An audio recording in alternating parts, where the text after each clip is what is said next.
Yo Geeks, what's up? So yeah, another day, another outfit ulit tayo guys. Namiss ko kayo. Medyo marami na tayong inayos. Pero meron tayong mga Harden dito. Plus meron din tayong mga AE. Sobrang mga below SRP tayo. So alam niyo na, di ba? Pag usually pag mga ganitong buwan, pag March, mag-April, marami ng mga nag-ano, di ba? Mga liga-liga. So tara, i-outfit muna natin to kasi ang ganda ng mga colorways natin. And syempre guys, super below SRP tayo dito. Alright, first pair natin. This is the Harden Volume 9 natin. Yes, okay. SRP niya is 9,500 pesos. So, 9,500 pero ang benta lang natin dito guys, 4,495 pesos lang. More than 50% off na tayo. And this one is the creaming green. Ang ganda ng kulay niya. In fairness naman. Ito yung green na poweran. Ganda oh. Pero dito naman guys, ganda ng pagka-green niya. Ito yung green na magandang maganda. Hindi siya yung medyo pangit or jologs na green. Ito yung magandang green na parang Pasko na medyo sosyalin ang pating.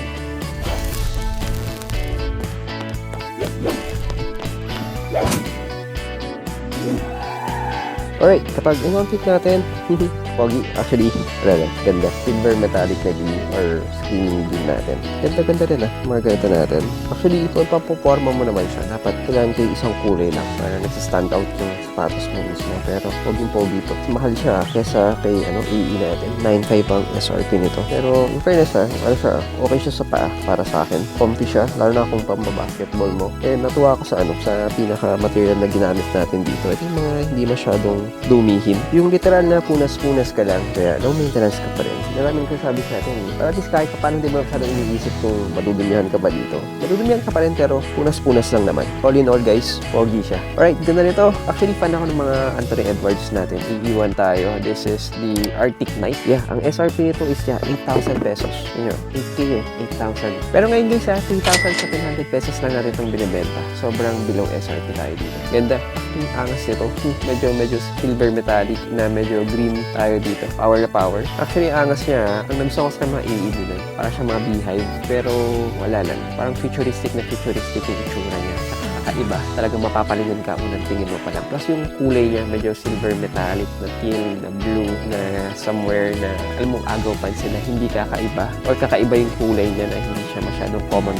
Kaya napakaganda ng pair na to. Ganda, pogi din ito. Actually, fan ako ng Anthony Edwards. Parang, di ba nga, parang last year sinasabi siya daw yung next na MJ. Pero okay pa rin naman. Pero pagdating sa formahan din kasi siya sa price point niya, hindi ka natalo dito sa 3,700 pesos. Aggressive kasi yung look niya. Plus, syempre, futuristic din. Parang may meaning din siya. Aggressive na parang, di ba, scorer ka. Tapos, futuristic na parang kayo next best thing. Pero all in all guys, pagdating sa form factor, material na ginamit dito, plus sa formahan pa lang, wala akong masasabi. Pero malambot din siya. Actually, pwedeng pang-forma pa rin naman to eh. Ang angas. Okay, next na tayo. Another volume 9 tayo ng Harden natin. Okay, 9,500 ang SRP nito. This is the cyber metallic naman.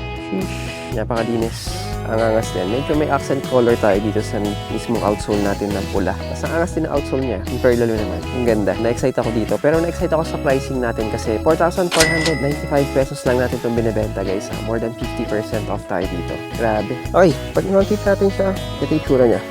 Kung poporma mo talaga to, kailangan very simple lang. It's either white, black, gray lang yung suot mo para talaga mag-stand out yung sapatos mo. Kung gusto mo itong i-rack mo ito na pamporma, ganda. Pero syempre kung sa court naman, anything goes pa rin naman eh. Rule sa court eh. If you can't perform, japorms, di ba? Ganun lang kasi yung rate. Tsaka alam niyo naman pag sa basketball, laging kailangan stand out kayo. Kitang-kita ka sa court. Usually ganyan naman yung dyan eh. Pagalingan, tsaka payabangan minsan. Joke lang.